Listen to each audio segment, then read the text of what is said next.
Yes, good evening everyone and welcome to yet another supremely amazing lecture on the human health and disease. A very small class, a short class on the small topic but the most important topic of this chapter where most of the students are feeling confused with. That is the life cycle of the malarial parasite or the plasmodium. Yes, this is our lecture number 2. So without wasting any more time, we are moving directly on to the lecture. That is, malaria is the disease or the particular disorder that we are going to discuss in today's class. Right, everyone? Yes. So, what is actually malaria? The malaria is caused by a particular pathogen which is called plasmodium. Plasmodium is what? Plasmodium comes under which kingdom? Plasmodium is a particular organism that comes under the kingdom Protozoa. Okay, so you can tell that malaria is a protozoal disease. So Plasmodium comes under protozoan species and there are many different species, that is Plasmodium vivax, Plasmodium malariae, Plasmodium falciparum, among which Plasmodium vivax and Plasmodium malariae causes what? The malaria. All the three types of Plasmodium causes malaria itself. We are commonly dealing with the life cycle of what? Plasmodium vivax.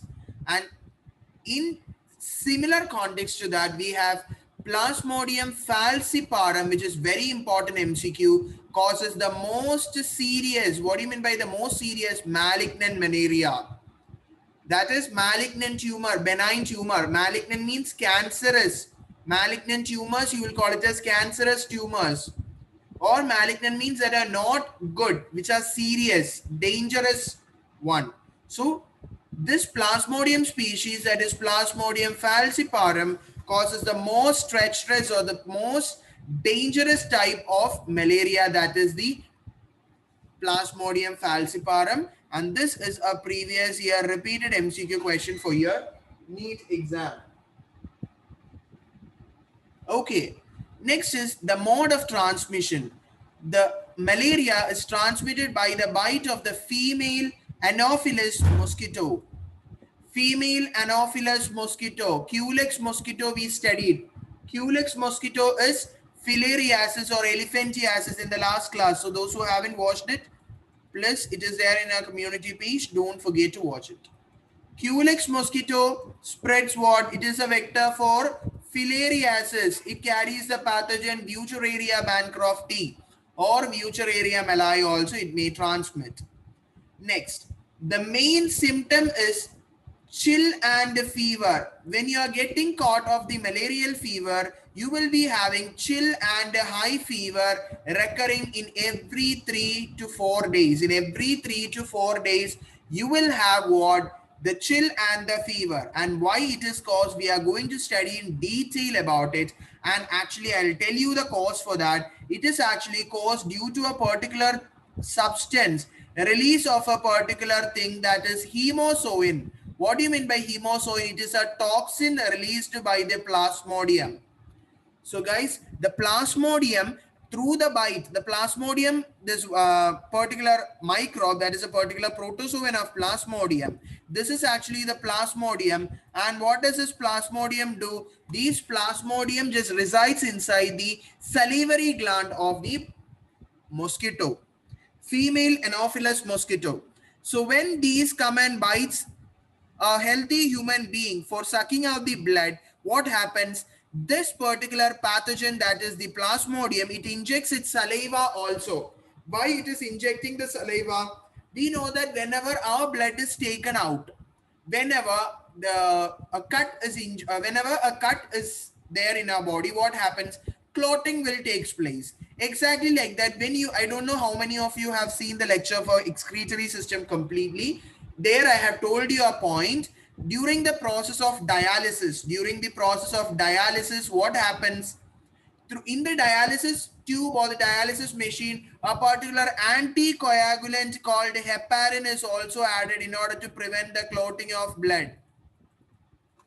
A particular anticoagulant heparin is also added to prevent the clotting of blood. I told there itself. So whenever the blood from our human, it is a particular character of our blood. So whenever our blood is taken out of our body, what happens? Definitely it will clot or coagulate.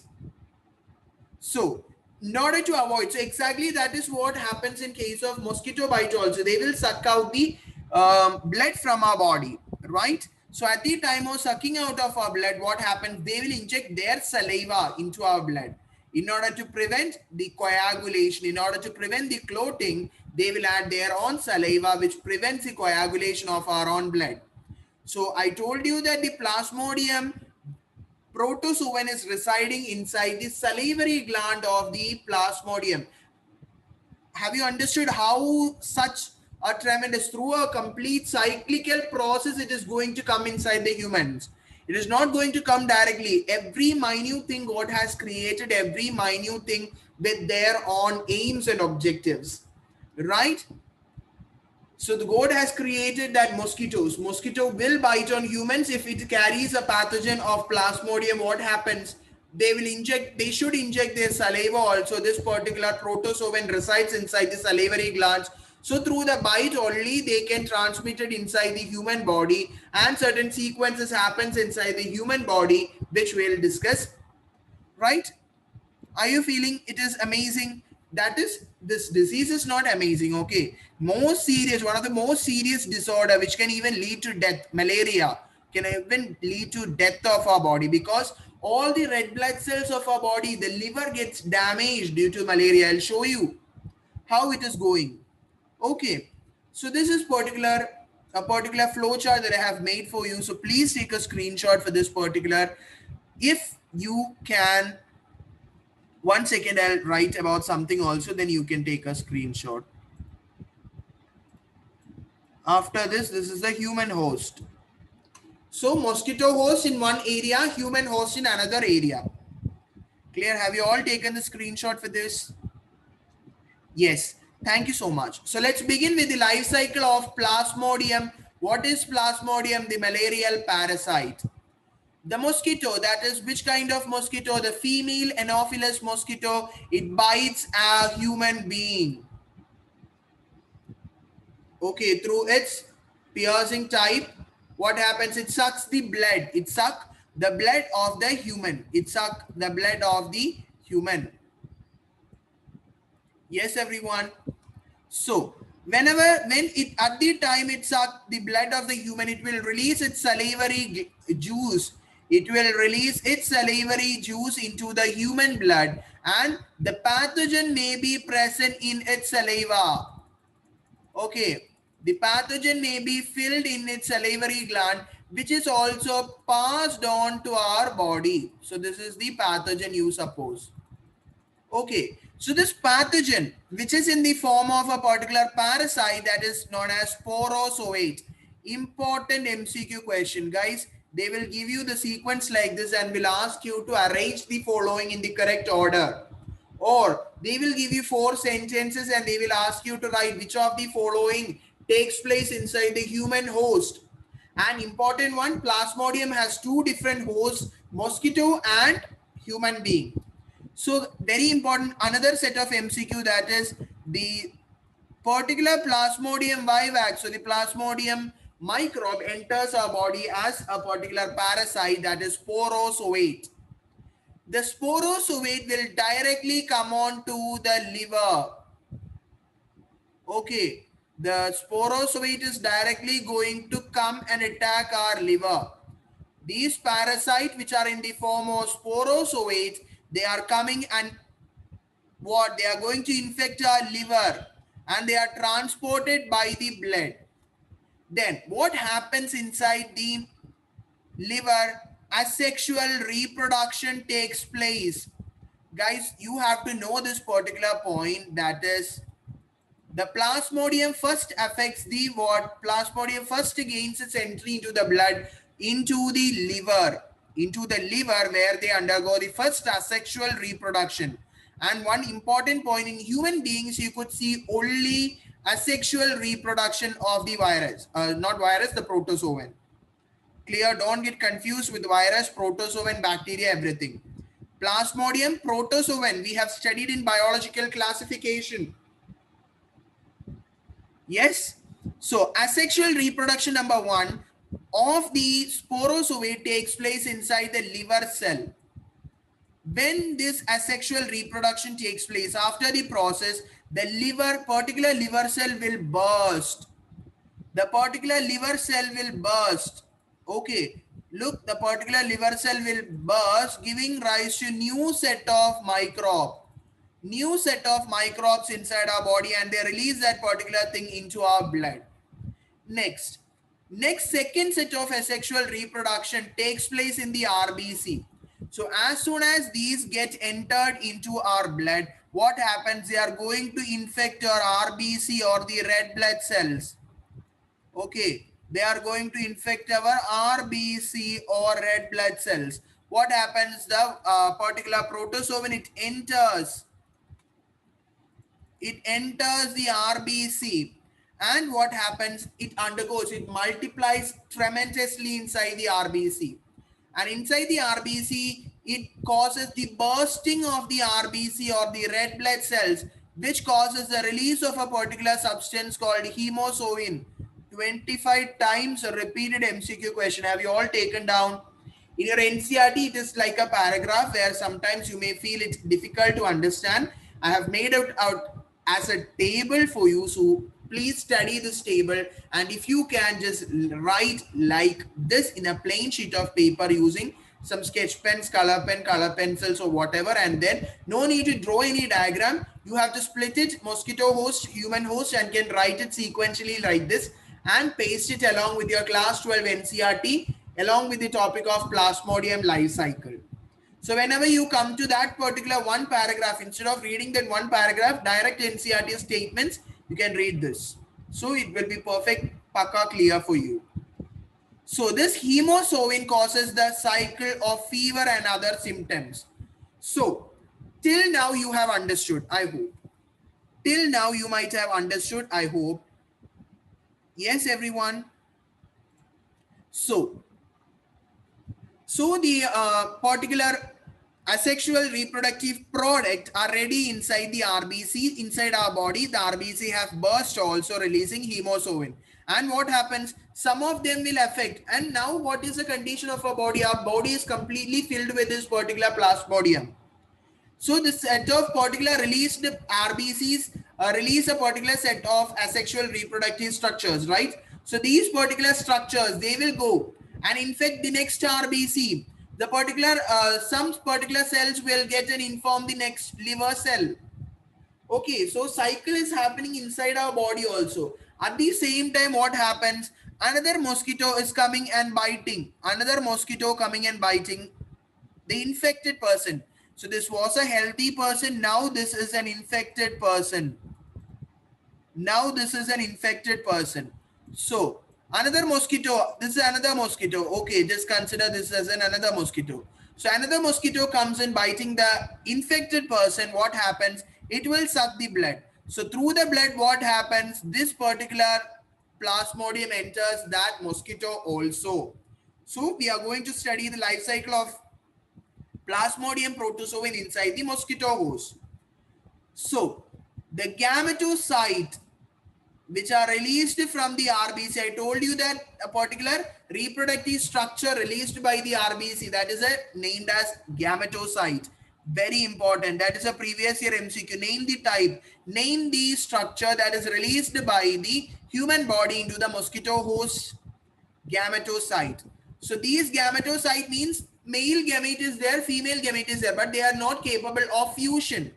They are enclosed in a particular case, so they are not ready for fusion. So what happens?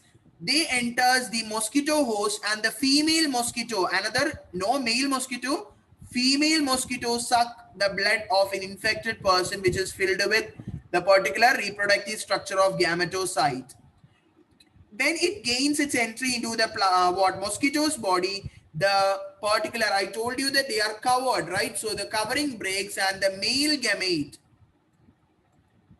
and the female gamete are released inside their body. It leads to the fertilization and development of the plasmodium in the mosquito gut. And what happens again after maturation? They come back to the salivary gland of the mosquito. From intestine, they migrate into the mosquito's salivary glands as sporozoate, and be ready for the next set of infection. Right? Clear everyone? Clear everybody?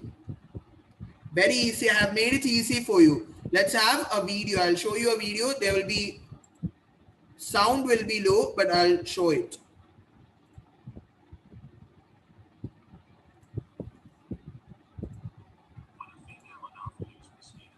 Look, a female Anopheles mosquito is biting the healthy human being and is injecting its saliva.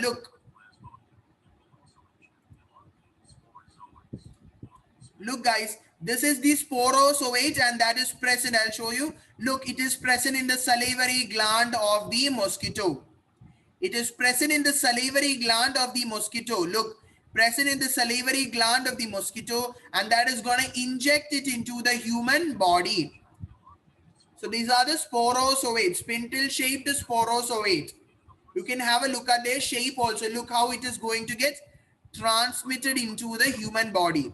So first it is going to infect the liver cell. This is one liver cell. Look how tremendously fast it is multiplying. Yes, and breaking the liver cell, that particular set of sporozoate gets converted into merozoate. Okay, the important point, sporozoate gets converted into merozoate and enter the liver cell. When they, after entering the liver cell, they get converted into what? Merozoate, and what happens? They are released by the liver cell. Clear? Clear everyone? The sporozoates are injected, and what happens? They are tremendously multiplying inside the liver cell and making bursting out the liver cell, these coming as merozoate into the bloodstream. Yes, it's raining heavily here.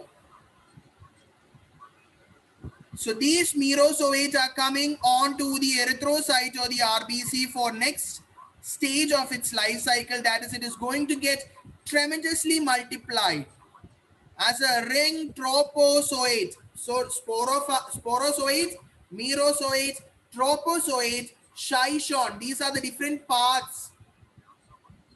Look how in just a fraction of a second it gets multiplied into millions, releasing the RBC so that RBC is destroyed. That is the main cause of this particular fever, because a particular enzyme named hemozoin is released over there. Next, guys, this is the male and the female gametocyte. But they are, since they are gametocyte, they are not capable of fertilization. Okay, so now they are going to, now they are supplying themselves inside what? Inside our blood cells. And look, when the another set of mosquito comes and bite the human being, these gametocytes, that is both the male and the female gametocytes, enter into the body of the mosquito. When these gametocytes reaches the intestine, look, they are released as the male and the female gamete respectively. It fuses to form a diploid zygote. The zygote undergoes tremendous multiplication as oocytes, and they will come back into the salivary glands of the plasmodium as what? Sporozoate itself, for ready for infection for the next stage. Clear everyone? Have explained it, even though the video has no sound. I have explained it very clearly. So that's the end of the life cycle of Plasmodium. Next set of disease, that is diphtheria. The pathogen is Corynebacterium diphtheriae. Very important MCQ. Corynebacterium diphtheriae. The mode of transmission is a respiratory droplets like from coughing and sneezing. Some of the symptoms is diphtheria can cause a thick covering in the back of the nose or the throat. What key symptom? The key symptom. Okay, it leads to difficulty in breathing, heart failure, paralysis, and even it can cause death also. Corynebacterium diphtheria. It can form a covering. It can form a covering like this. Okay, it can form a covering like this inside what? Our throat, or even inside our nose also it can form a covering like that. So that is about the diphtheria. Next is tetanus. Tetanus is caused by a pathogen, Clostridium tetani. Tetanus is caused by a pathogen, which is Clostridium tetani. Important MCQ question. So guys, after today's class, I request each one of you to get a piece of paper, write down the bacterial disease, viral disease. I have already shown you the table in the lecture number 1. Okay. So, and after that, write down the name of the important diseases that I have discussed in the class along with the pathogen, the mode of transmission and the symptom in a single sheet of paper. So the Clostridium tetani is spread by the spores which are introduced through the contaminated wound or burns. So the spore of this particular Clostridium tetani is found even in the soil also. So when there is a wound in a leg, it may enter into our body through the what? Through this particular wound which is happening inside the. Next is the fever, the main symptom of this tetanus, that is fever, high blood pressure, nervous system disjunction, sweating, muscle spasms, cramping, facial muscle spasms, stiff muscles, shortness of breath, etc. Okay, so these are some of the symptoms of this particular tetanus. Next is the polio, which is poliomyelitis. The polio is caused by a particular pathogen named poliovirus. An important one, the vaccine introduced for poliomyelitis, it is known as the Salk vaccine. I don't know whether you can see it or not. SALKS, Salk vaccine. It is spread through contaminated food and water.